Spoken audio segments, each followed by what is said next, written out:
Welcome to special analysis. నేను రమా మండవా. ఈరోజు అనాలిసిస్లో భాగంగా మనం తీసుకోబోతున్న టాపిక్ ఏంటంటే మంచు మనోజ్. ఈరోజు మోహన్ బాబు ఫ్యామిలీలోనే సపరేట్గా మంచు మనోజ్కి ఒక క్రేజ్ అంటూ ఉంది. అటు మిగతా సభ్యులు ఎవరైతే ఉన్నారో మోహన్ బాబు ఫ్యామిలీలో, మోహన్ బాబు మొదలుకున్న అటు మంచు లక్ష్మి దాకా, ఇటు మంచు విష్ణు దాకా అందరూ కూడా చాలా సమయాల్లో అటు సోషల్ మీడియా వేదికగా ట్రోలింగ్ గురైన సందర్భాలు ఉన్నాయి. అయితే వీళ్ళందరికీ అతీతంగా మంచు మనోజ్కి అయితే సపరేట్ ఫ్యాన్ ఫాలోయింగ్ ఉంది, సపరేట్ క్రేజ్ కూడా ఉంది. అలాంటి మంచు మనోజ్ ఈ రోజున వైసీపీ నేతల టార్గెట్కి అయితే గురవుతూ వస్తున్నారు. సోషల్ మీడియా వేదికగా మంచు మనోజ్ని టార్గెట్ చేస్తూ చాలా దారుణమైన ట్రోలింగ్ చేస్తూ ఉంది వైసీపీ. ఈరోజు అసలు మంచు మనోజ్ని వైసీపీ ఆ స్థాయిలో ఎందుకు టార్గెట్ చేస్తూ వస్తుంది? మంచు మనోజ్ తన తండ్రి పుట్టినరోజు సందర్భంగా ఆయన మోహన్ బాబు యూనివర్సిటీలో మాట్లాడిన మాటలు ఏదైతే ఉన్నాయో ఆ మాటలకు ఏదైతే వైరల్ కావడం, ఆయన చేసిన కామెంట్స్, ఓటు ఎవరికి వేయాలి అనే అంశానికి సంబంధించి ఆయన మాట్లాడిన మాటలు అటు టీడీపీకి ఎడ్జ్ తీసుకునే విధంగా ఉన్నాయన్న ఒక ప్రచారం. కానీ సో ఈ పరిణామాలన్నింటిలో మంచు మనోజ్ పూర్తి స్థాయిలో ఆయన సోషల్ మీడియాలో పూర్తి స్థాయిలో హైలైట్ అయ్యారు. ఆయన చేసిన కామెంట్స్ కూడా ఈ రోజున అదే స్థాయిలో వైఎస్ఆర్సీపీ కూడా టార్గెట్ అయ్యాయి. ఈరోజు చూసినట్లయితే నిజంగానే మంచు మనోజ్ మళ్ళీ మీడియా ముందుకు వచ్చి వాటి మీద వివరణ కూడా ఇచ్చుకుంటున్న పరిస్థితి ఉంది. ఆ స్థాయిలో ఆయన మీద దారుణంగా ట్రోల్స్కి అయితే ఆయన గురైన పరిస్థితి అయితే ఉంది. అయితే నిజంగా ఇక్కడ మంచు మనోజ్ అయితే టీడీపీకి మద్దతు ఇచ్చేలా మాట్లాడారా లేకుంటే వైసీపీకి ఓటేయమని అడిగారా అనేది మనం పక్కన పెడితే, మంచు మనోజ్ టీడీపీకి మద్దతు ఇచ్చేలా మాట్లాడడం అనేది అయితే ఇది మొదటిసారి కాదు, ఇది చివరిసారి కాదు. ఒకవైపు ఆయన మ్యారేజ్ చేసుకున్న అఖిలప్రియ సోదరు ఎవరైతే ఉందో భూమా మౌనిక రెడ్డి, ఆవిడ ఆల్రెడీ వాళ్ళు టీడీపీతోనే అసోసియేట్ అయి ఉన్నారు. అలాంటి ఆవిడ భర్తగా కూడా మంచు మనోజ్ అటు టీడీపీతో సంబంధాలు కూడా కొనసాగిస్తూ వస్తున్నారు. అలాంటి మంచు మనోజ్ ఈ రోజున టీడీపీకి మద్దతు ఇచ్చే విధంగా ఆయన చేసిన కామెంట్స్ మాత్రం ఈరోజు వైఎస్ఆర్సీపీని అయితే పూర్తి స్థాయిలో ఒక డిఫెన్స్లో పడేశాయి. అందుకే ఈరోజు మంచు మనోజ్ ఎప్పుడు కూడా గతంలో ఎప్పుడు ఆయన టార్గెట్ చేయని విధంగా, గతంలో ఎప్పుడు సోషల్ మీడియాలో ఆయన ట్రోల్ చేయని విధంగా ఈరోజు వైఎస్ఆర్సీపీ ఆయన టార్గెట్ చేసే ప్రయత్నం చేయడం కానీ, ఆయన మీడియా ముందుకు వచ్చి మరోసారి తన కామెంట్స్ మీద వివరించుకునే ప్రయత్నం కానీ జరిగింది. అసలు ఒకసారి ఈ పరిణామాలకు కారణం ఏంటో మనం చెప్పుకోవాలంటే, గతంలో జరిగిన రాజకీయ పరిణామాలు కూడా మనం ఒకసారి గుర్తు చేసుకోవాలి. ముఖ్యంగా మనం చూస్తే భూమా నాగిరెడ్డి ఫ్యామిలీ నుంచి శోభా నాగిరెడ్డి దంపతులు వాళ్ళిద్దరికీ కూడా ఒక స్పెషల్ క్రేజ్ అంటూ ఉంది రాయలసీమ రాజకీయాల్లో, ప్రత్యేకించి కర్నూలు జిల్లా రాజకీయాల్లో. ఆయన కొన్ని ఏదైతే తన మీద ఉన్న ఫ్యాక్షనిస్ట్ ముద్రను జరిపేసుకునేందుకు అటు రాజకీయాల్లో కూడా ఆయన అసోసియేట్ అయ్యారు. ఈ క్రమంలోనే ఆ దంపతులు ఇద్దరు కూడా టీడీపీ నుంచి అసోసియేట్ అవ్వడం కానీ, టీడీపీ నుంచి పలు పదవులు తర్వాత వాళ్ళు పీఆర్పీలోకి ఎంట్రీ ఇచ్చే ప్రయత్నం చేశారు. ఈవెన్ పీఆర్పీలో కూడా వాళ్ళకంటూ ఒక స్పెషల్గా సోలో ఇమేజ్ అయితే తమకంటూ ఒక క్రేజ్ అయితే క్రియేట్ చేసుకున్నారు. ఆ తర్వాత రోజుల్లో వాళ్ళిద్దరూ కూడా పీఆర్పీని కాంగ్రెస్లో విలీనం చేసిన పరిస్థితుల్లో జగన్మోహన్ రెడ్డి పార్టీ వెంట నడవడం జరిగింది. ఈ క్రమంలోనే జగన్మోహన్ రెడ్డి ఎప్పుడైతే అక్రమాస్తుల కేసుల్లో ఆయన జైలుకి వెళ్ళి ఉన్నారో అప్పుడు విజయమ్మ గౌరవాధ్యక్షులు అయి ఉన్నారు. విజయమ్మ గౌరవాధ్యక్షులు అయిన తర్వాత పూర్తి స్థాయిలో ఆ రోజున ఆ పార్టీకి విజయమ్మకి పూర్తి స్థాయిలో సహకరిస్తూ కూడా శోభా నాగిరెడ్డి తనకంటూ ఒక ఇండివిజువల్ ఇమేజ్ అయితే క్రియేట్ చేసుకున్నారు. విజయమ్మకి తల్లో నాలుగుగా మెసులుకుంటూ వచ్చారు. అనేక కీలక కార్యక్రమాలు విజయమ్మతో చేదోడు వాదోడుగా ఉంటూ వచ్చారు. అలాంటి శోభా నాగిరెడ్డి 2014 ఎన్నికల ముందు ప్రచార సమయంలో భాగంగా ఆమె ఆళ్ళగడ్డలో యాక్సిడెంట్కి గురై ఆ యాక్సిడెంట్లో దుర్మరణం పాలయ్యారు. ఆ టిక్ని అఖిలకి ఇవ్వడం కానీ, ఆ తర్వాత అఖిల అక్కడి నుంచి ఎమ్మెల్యేగా గెలవడం, నంద్యాల నుంచి భూమా నాగిరెడ్డి గెలవడం మనకు తెలిసింది. తర్వాత ఎప్పుడైతే జగన్మోహన్ రెడ్డి టీడీపీ ప్రభుత్వాన్ని పడగొడతానంటూ సవాల్ చేసిన క్రమంలో భూమా నాగిరెడ్డి తన కూతురుతో సహా వచ్చి టీడీపీలో చేరే ప్రయత్నం చేశారు. అయితే ఆయనకు మంత్రి పదవి వంటి జరుగుతున్న ప్రచారంలో కొద్ది రోజులకి ఆయన హార్ట్ స్ట్రోక్తో మరణించడం జరిగింది. ఆయన కూతురు అఖిలప్రియకు ఆ రోజున మంత్రి పదవి దక్కింది. ఆ తర్వాత నుంచి కూడా ఇక మొన్నటి ఎన్నికల్లో అయితే నంద్యాల ఎన్నికలను కూడా ఆమె ఫేస్ చేసింది సింగిల్ హ్యాండెడ్గా. తన అన్నయ్య బ్రహ్మానందరెడ్డిని కూడా నంద్యాల ఉప ఎన్నికల్లో గెలిపించుకున్న పరిస్థితి ఉంది తాను మంత్రిగా ఉన్న సమయంలో. అయితే ఆ తర్వాత మొన్నటి ఎన్నికల్లో ఆమె ఓడిపోయారు, ఆమె అన్న బ్రహ్మానందరెడ్డి ఓడిపోయారు. ఇక ఫ్యామిలీ పరంగా అటు భార్గవరావును ఆమె వివాహం చేసుకున్నారు. ఇక ఆ తర్వాత హబీజ్పేట భూముల వ్యవహారం కావచ్చు, విత్ ఇన్ ద ఫ్యామిలీలో ఆళ్ళగడ్డలో కిషోర్ లాంటి వాళ్ళతో, తన సొంత అన్న కిషోర్ లాంటి వాళ్ళతోని విభేదాలు కావచ్చు.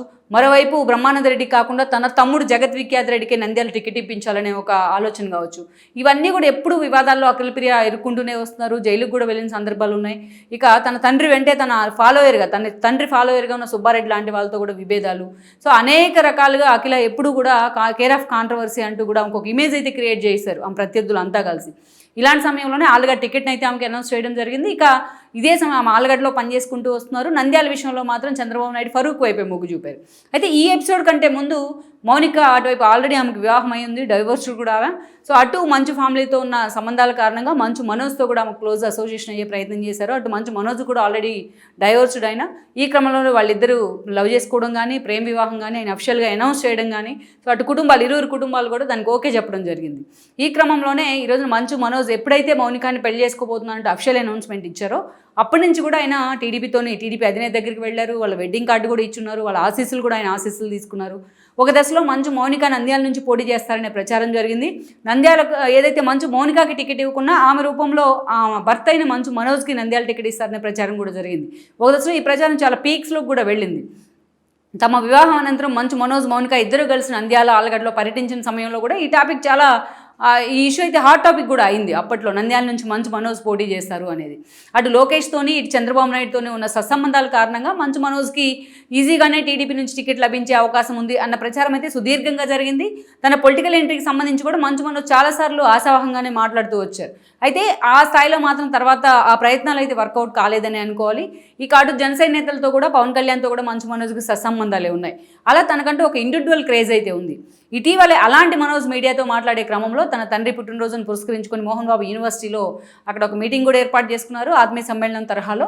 అక్కడ మాట్లాడే క్రమంలో ఎవరు మనల్ని మంచిగా పరిపాలించారో గతంలో వాళ్ళని ఎన్నుకునే ప్రయత్నం చేయండి అంటూ కూడా ఇండైరెక్ట్గా ఆయన మాట్లాడిన మాటలు చంద్రబాబు నాయుడిని సీఎం చేయండి అన్నట్టుగా ఉండడం కానీ అవి సోషల్ మీడియాలో భారీ ఎత్తున ట్రోల్ కావడం కానీ జరిగింది. ఒకవైపు చూసినట్లయితే అటు వెరోనికాని పెళ్లి చేసుకోవడం ద్వారా, జగన్మోహన్ రెడ్డిని చెల్లిని పెళ్లి చేసుకోవడం ద్వారా అటు మంచు మనోజ్ అన్న అయిన విష్ణు ఈరోజు జగన్మోహన్ రెడ్డి దగ్గర బంధువు అయి ఉన్నారు. మా ఎన్నికల సమయంలో కూడా ఏదైతే ప్రకాష్ రాజ్ను ఓడించి విష్ణు లాంటి వాళ్ళని అక్కడ అభ్యర్థిగా నిలబెట్టుకోవడం, గెలిపించుకోవడంలో జగన్మోహన్ రెడ్డి వెనుకున్నారనేది అందరికీ తెలిసిన అంశమే. ఇప్పటికీ వాళ్ళతో సత్సంబంధాలు విష్ణుకి అయితే బాగానే ఉన్నాయి. అయితే మోహన్ బాబును మాత్రం గత ఎన్నికల ముందు ప్రచారాన్ని ఉపయోగించుకొని ఆయన తర్వాత పక్కన పెట్టారనే ఆరోపణలు మాత్రం వచ్చాయి.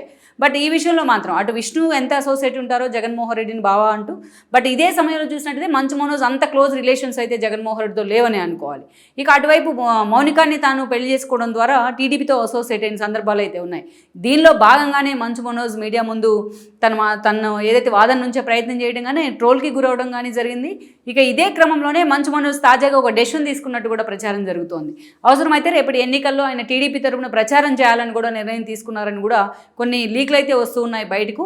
సో వైసీపీని టార్గెట్ చేసే విధంగా ఈరోజు మంచు మనోజ్ మాట్లాడిన మాటలు మాత్రం వైసీపీ సోషల్ మీడియా అంతకంటే అగ్రెసివ్గా టార్గెట్ చేస్తున్న తీరు మాత్రం నిజంగానే అందరినీ ఆశ్చర్యంలో అయితే పడేస్తుంది.